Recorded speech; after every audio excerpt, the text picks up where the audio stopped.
నిజమైనటువంటి ఇలాంటి మరి ఇల్లు లేనటువంటి లబ్ధిదారులకు మరి ప్రభుత్వం న్యాయం చేయాలని చెప్పేసి మేము ప్రభుత్వాన్ని కోరుతా ఉన్నాం. ಪಿಂಚಣಿ ಬರ್ಲಂಟ ಮನೆ ಇಲ್ಲ ಮನೆ ಕಟ್ಕೊಡ್ರಿ ನಾವು ಹ್ಯಾಂಗ ಬದುಕಬೇಕು ಮತ್ತೆ ಎತ್ತು ಹೋಗ್ಬೇಕು ಒಂದು ಮಗನಿ ತಗೊಂಡು ದಿನಗಳಿರ್ತದೆ ನಮಗೆ ಗಂಡಿಲ್ಲ ಯಾರಿಲ್ಲ. నాకు తెలిసిన కాడ ఒక 5 ఫీట్ల హైట్ కూడా లేదు. ఇది బంగారు తెలంగాణ అయిపోయింది. ఇది ప్రజాపాలన వచ్చింది. బంగారు తెలంగాణలో కట్టియలేకపోయిన ఈ పేదవాళ్లకు మరి ప్రజాపాలనైనా కట్టిస్తారని చెప్పేసి ఆశిస్తూ ఉన్నాం. ఇది తెలంగాణ రాష్ట్రంలోని సంగారెడ్డి జిల్లా కంకి మండలము బోరి గ్రామ పంచాయతీకి సంబంధించి ఎస్సీ కమ్యూనిటీకి సంబంధించిన అంబవ్వ భర్త పేరు పీరప్ప. ముఖ్యంగా వాళ్ళ ఇల్లు ఒక్కసారి చూడండి. వాళ్ళకు భూమి లేదు. ఆ ఇల్లు ఏది దగ్గర ఒక 10 గజాలు కూడా లేదు ఇల్లు. ఈ యొక్క 4-5 టీన్లు వేసుకొని ఒక 5-6 టీన్లు వేసుకొని వాళ్ళు ఇక్కడ జీవనం సాగిస్తూ ఉన్నారు. ముఖ్యంగా ఇక్కడ వాటర్ ట్యాంక్ ఉంది. ఆ వాటర్ ట్యాంక్ నీళ్ళన్నీ కూడా ఒకవేళ ఏది మన స్టోరేజ్ ఎక్కువైపోయి కింద బొర్లితే ఆ వాటర్ అంతా కూడా ఇండ్లలో వస్తాయి. తర్వాత అక్కడ రోడ్ చూపించి ఒకసారి. ఆ రోడ్ దాదాపుగా 1 గజం హైట్ ఉంటుంది. ముఖ్యంగా ఇక్కడ వాటర్ సంపున్నది. ముఖ్యంగా ఈరోజు ఏ రకమైన వర్షాకాలం వాటర్ కానీ లేకపోతే వాటర్ ఎక్కువ వాటర్ కానీ ఇవన్నీ కూడా ఇండ్లలో వచ్చే పరిస్థితి ఉన్నది. ఇట్లానన్నా ఒకసారి ఈ చిన్న బాబు ఉన్నాడు. ఒకసారి చూడు, చిన్న బాబు ఒకడు భర్త చనిపోయిండు ప్లస్ ఇక వాళ్ళు ఒక బిడ్డ ఒక ఆమె ఉంది. వాళ్ళు ప్రభుత్వం కట్టిస్తే వాళ్ళు కట్టుకుంటారు. ప్రభుత్వం ఒకవేళ ఇల్లు ఇచ్చినా వాళ్ళు కట్టుకోలేనటువంటి పరిస్థితి ఉన్నది. కాబట్టి ప్రభుత్వానికి నేను రిక్వెస్ట్ చేసేది ఏంటంటే ఇందిరమ్మ హౌజెస్ ఇలాంటి వాళ్లకు మీరు ఇచ్చే ప్రయత్నం చేయండి. నిజంగా వాళ్ళకి న్యాయం చేసిన అవుతారు. ಪಿಂಚಣಿ ಬರ್ಲಂಟ ಮನೆ ಇಲ್ಲ ಮನೆ ಕಟ್ಕೊಡ್ರಿ ನಾವು ಹ್ಯಾಂಗ ಬದುಕಬೇಕು ಮತ್ತೆ ಎತ್ತು ಹೋಗ್ಬೇಕು ಒಂದು ಮಗನಿ ತಗೊಂಡು ದಿನಗಳಿರ್ತದೆ ನಮಗೆ ಗಂಡಿಲ್ಲ ಯಾರಿಲ್ಲ. ಹ್ಯಾಂಗಾರ ನೀರಾಗಿರ್ಲತ್ತಿದ್ದೇವೆ ಮನೆ ಕಟ್ಕೊಡ್ರಿ ಅಷ್ಟೇ. ನಾವು ಏನ್ ಬಿ ಕೇಳತ್ತಿಲ್ಲ ನೀವು. ఆవిడ కన్నడలో ఏం చెప్తుందంటే, నా భర్త చనిపోయిండు, నాకు పింఛన్ ఇప్పియండి, మేము నీళ్ళలో ఈ గుడిసెలో బతుకుతున్నాము, మాకు ఇల్లు కట్టియమని అంటున్నది. కాబట్టి ప్రభుత్వం భర్త చనిపోయినటువంటి వాళ్లకు మరి పెన్షన్ కూడా ఇప్పించాలని కూడా ఆవిడ కోరుతూ ఉన్నది. కాబట్టి ఒక పెన్షన్ మంజూరు చేసి వాళ్ళకి ఇల్లు కట్టిస్తే ఇది నిజంగా మరి ప్రజాపాలనగా తప్పకుండా మేము భావిస్తాము. ప్రజాపాలనలో ఇట్లాంటి వాళ్లకు న్యాయం జరగాల.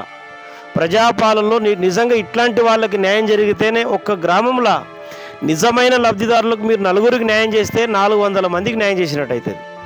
నిజమైన అర్హులకు ఒక్కరికి న్యాయం చేస్తే మీరు 10 మందికి 100 మంది న్యాయం చేసినట్టు అవుతుంది. వాళ్ళ లాంగ్వేజు కన్నడ కాబట్టి తెలుగులో చెప్పడానికి రానటువంటి పరిస్థితుల్లో వాళ్ళు చెప్పడం లేదు.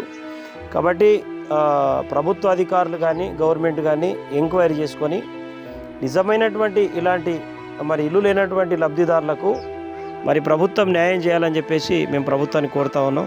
ముఖ్యంగా ఒక పిల్లోడిని తీసుకొని బిడ్డని తీసుకొని ఈరోజు నీళ్ళలో వాళ్ళు జీవిస్తున్నటువంటి పరిస్థితి ఇది చాలా దయనీయమైనటువంటి పరిస్థితి. కాబట్టి ముఖ్యంగా ఇంతకుముందు వడ్డెర కమ్యూనిటీకి సంబంధించి కానీ చాకలి కమ్యూనిటీకి సంబంధించి కానీ మైనార్టీ కమ్యూనిటీకి సంబంధించి కానీ ఇప్పుడు ఎస్సీ కమ్యూనిటీకి సంబంధించి కానీ వీళ్ళు యాక్చువల్గా ఏంటంటే నిజంగా వీళ్ళు లబ్ధిదారులు, నిజంగా అర్హులు. మరి ఇలాంటి వాళ్లకు మరి ప్రభుత్వం న్యాయం చేస్తే నిజంగా ప్రభుత్వానికి మంచి పేరు ఉంటుంది. కాబట్టి వాళ్ళకు కట్టే స్తోమత కూడా లేదు. కాబట్టి ప్రభుత్వమే కట్టిస్తే వాళ్ళు కట్టుకునేటటువంటి పరిస్థితి ఉంటుంది. కాబట్టి ప్రభుత్వమే కట్టి వాళ్ళకి ఇల్లు ఇవ్వాలని సందర్భంగా ప్రభుత్వాన్ని కోరుతా ఉన్నా.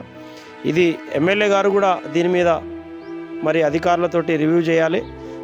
తర్వాత ఎంపీ గారు కూడా చేయాలి. ముఖ్యమంత్రి గారి దృష్టికి తీసుకెళ్ళి నిజంగా ఇలాంటి వాళ్ళ ఒక్కసారి చూపిస్తే ఎంత ఘోరాతి ఘోరంగా ఉందంటే పాపం వాళ్ళు ఒక్కసారి పోదామా ఒక్కసారి ఇల్లు చూడండి. ఈడొక మంచం ఉన్నది. నాకు తెలిసిన కాడ ఒక 5 ఫీట్ల హైట్ కూడా లేదు. ఇది ఒక 5 ఫీట్ల హైట్ కూడా లేదు. దీంట్లో నాకు తెలిసిన కాడ నిలబడడం కష్టం ఉంది. చాలా ఒక్కొక్కసారి లోపలండి ఒకసారి నిలబడడం కూడా చాలా కష్టం ఉంది. నిజంగా దీంట్లో లైట్ లేదు. ఏమంటారు, రాళ్లతోటి కట్టుకున్నటువంటి ఎంత దయనీయంగా అంటే ఇంకా ఇలాంటి సమాజం ఉందా? ఇంకా ఇలాంటి పరిస్థితులు ఉన్న వాళ్ళు ఉన్నారా? ఇంకా ఇట్లాంటి ఒక దౌర్భాగ్యమైనటువంటి పరిస్థితిలో మరి సమాజం బతుకుతున్నదా? ఈరోజు పాలించే వాళ్ళు ఈరోజు ఏసీ రూమ్లల్లా హైఫై బతుకుతున్నారు వీళ్ళ ఓట్లతోటి. కానీ ఈరోజు మరి వీళ్ళ పరిస్థితి చూస్తుంటే ఇంత దయనీయం అంటే నిజంగా మనిషి అనే వాళ్ళు ఇంత ఘోరంగా ఇప్పుడు కూడా అంటే 76 ఏళ్ళ స్వతంత్రములు ఇంత ఘోరంగా బతుకుతున్నారనే దానికి వీళ్ళే నిదర్శనం.